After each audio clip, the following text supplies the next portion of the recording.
Hey everybody, it's Nerdy30.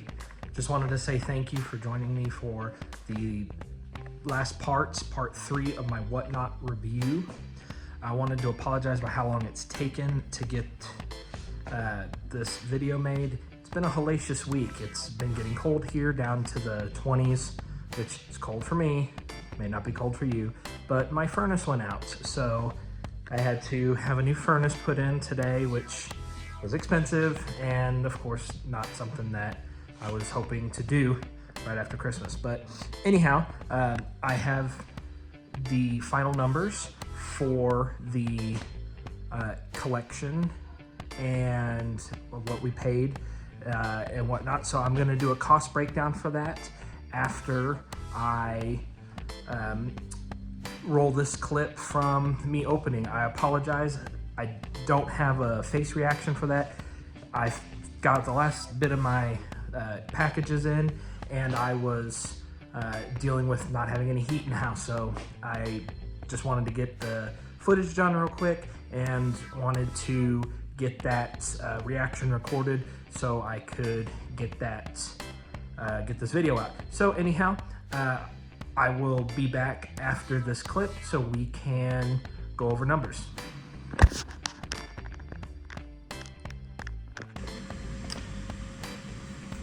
Okay, so here we are. These are the last packages. I've been waiting for my Whatnot. I apologize about any noise in the background that you hear. It has been really cold out, and so I have decided to move inside. So we'll start with the giveaways. I've already pre-opened everything, so that way we don't have to worry about anything.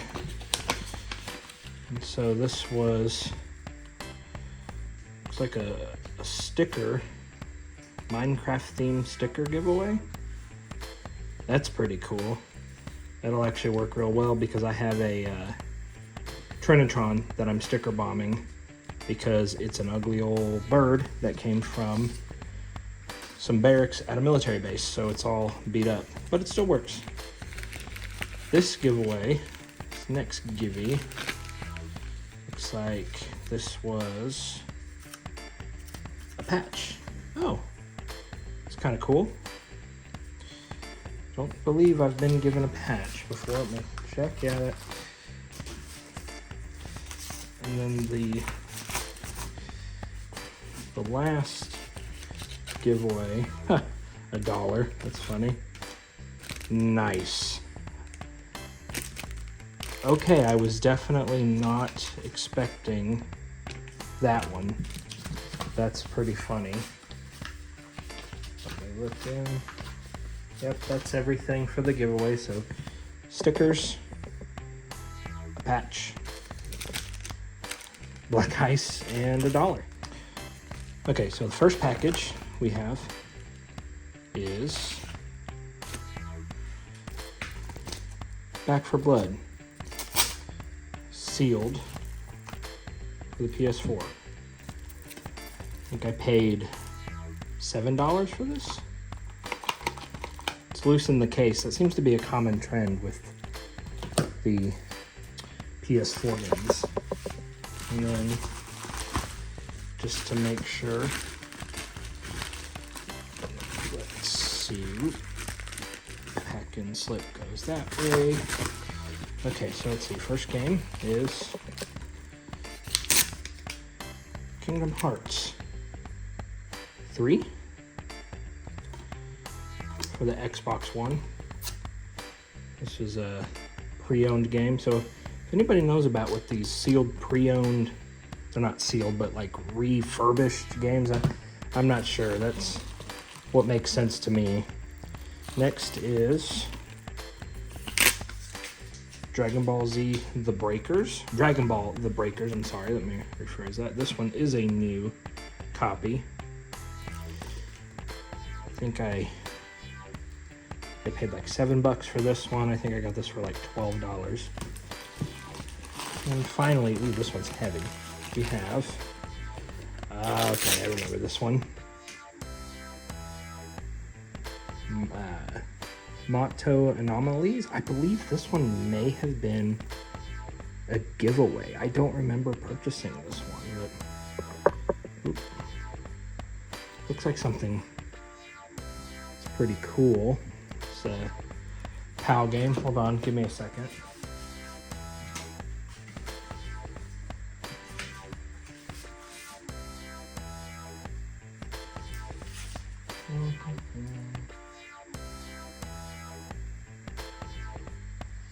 That is a giveaway. Oh. Cool.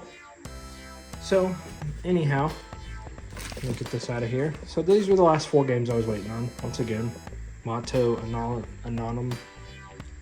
Anomalies, sorry. I think it's a collector's edition or day 1 edition. PAL. Dragon Ball The Breakers. Love Dragon Ball Z. It's one of my favorite TV shows from my childhood. Kingdom Hearts, the renewed version of the Kingdom Hearts 3.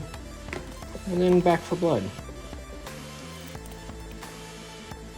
So, alright, so that's the last bit of packaging I was waiting for.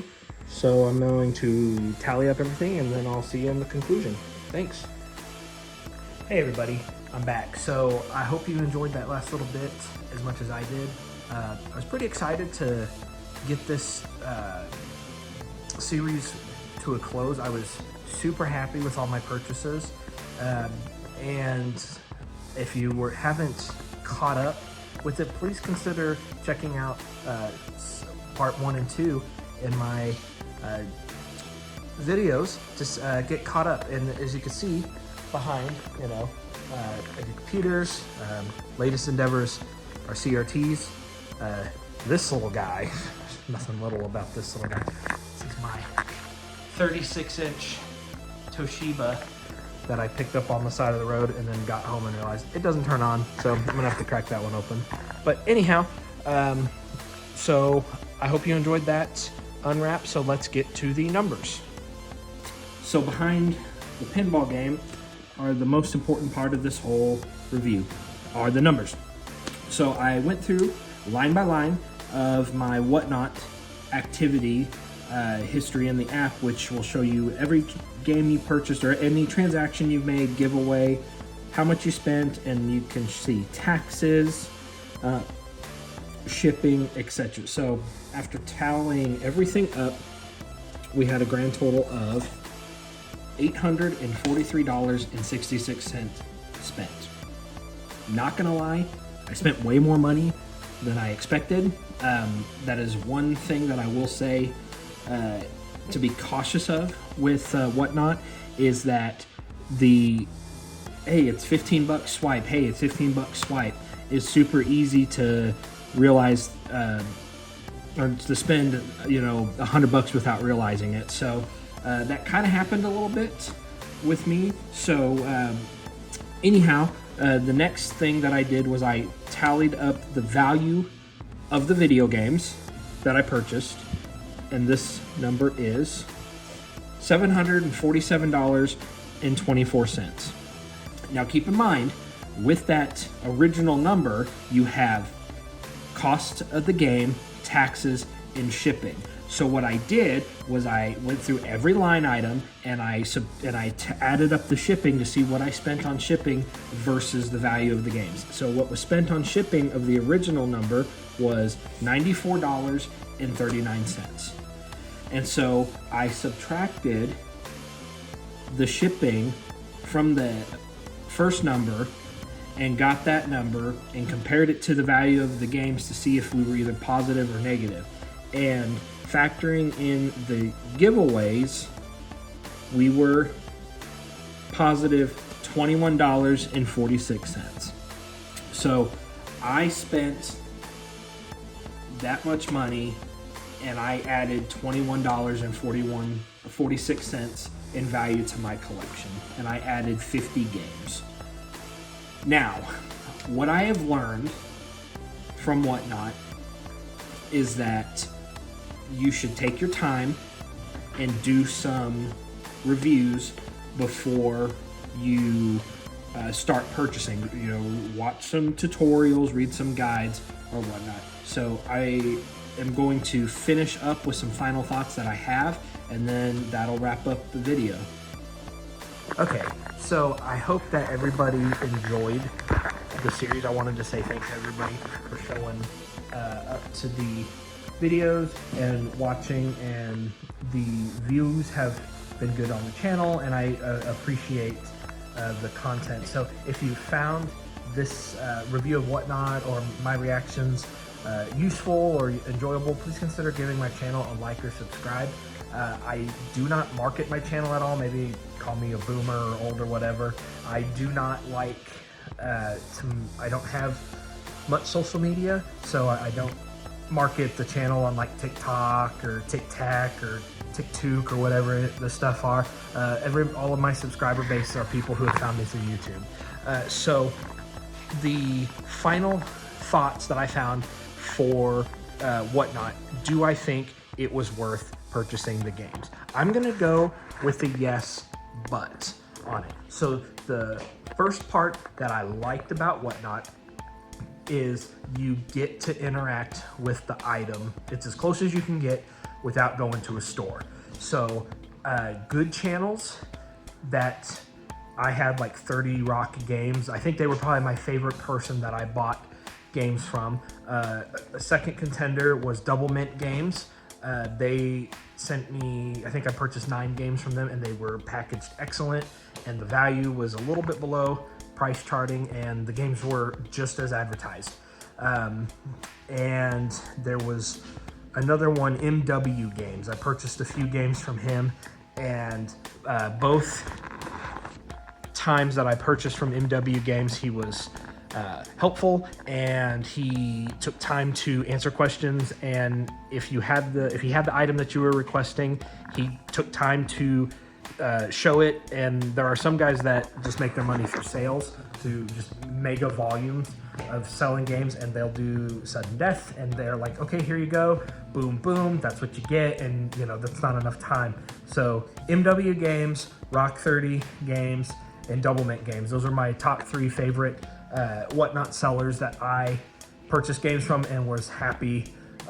They exceeded my expectations. So the last thing that I would say for the Whatnot, but with the caveat, is that shipping will kill you.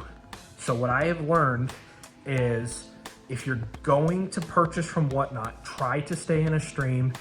Try to find a stream that has stuff that you're interested in. Most streamers that I found were doing themed shows. So if they were selling Xbox games, they were doing Xbox games. If they were selling PlayStation, it would be a PlayStation show. So most shows had a shipping cap, which were, you know, sometimes it was $9, sometimes it was $5. I think I saw it as high as 16 or 17 bucks, because I noticed some items I purchased, for example, I got Crash Bandicoot Warped, or Crash 3 Warped for the the PlayStation. I paid $7 for it. It's like a $19 game on price charting, but I paid $7 for it, and it was $5 in shipping. So while that game was a good example by itself, there were some games that I spent, you know, I got for 30% under price charting, which in itself makes the game a good deal, but then the shipping was another $5, and that put it over price charting. And so what these shipping totals work for is, it'll say once you hit a certain cap, whatever the cap is, if it's $10, if you hit $10 in shipping, once you meet that limit, everything else is free shipping after that. So I think the best way to purchase on Whatnot is find a stream that's going to be a long stream of stuff that you want. If you're interested in Nintendo, find a Nintendo stream, and then collect collect your thoughts, collect what you want, and ask. I saw there were people that it was a guy at a desk with a stack of games, and you could see the stack. There were shop owners, independent small game stores that were, hey, I'm doing a shop tour, what do you want to see? Oh, the Game Boy case? We'll take you over to the Game Boy case. And it was fantastic. It's as to me, it's the closest thing to being in an actual game store as you can get without actually being in a game store. The only thing that I would say, the biggest takeaway, if you get nothing from this, is find a stream that you like and spend some time there, because the best value ratio that I got were from 2 shows where I went over the selling limit. That only happened twice. I bought 11 Dreamcast games from Double Mint Games, and their shipping cap was like $16 or $17, and I hit that within 4 games. So everything after that, it was a nice value. What my saving grace with this particular giveaway were the free games that I got, the giveaway games. I got a computer game, the Sims, the 3000 computer game, worth like $2. I got a Japanese golf game that was worth $7 or $8. I got a sealed PS4 game that was $14, and then I got one more game. So I got roughly $40 in games, and the $40 is what really put us in the positive. Do I regret the Whatnot adventure I've been on? No, not at all. I absolutely had a great time doing it. I hope that you found this entertaining and informative. If you made it this far into the video, let's see, the secret word today is going to be console. So if you made it this far in the video, type console in the comments. That lets me know that you made it to this far, and then tell me what your favorite console is. For me, it's really hard to say. I'm gonna say my first love is the Sega Genesis, because growing up, my childhood gaming experience consisted of a Sega Genesis and a Game Boy Color until I turned 12 or 13 and I got a PS2.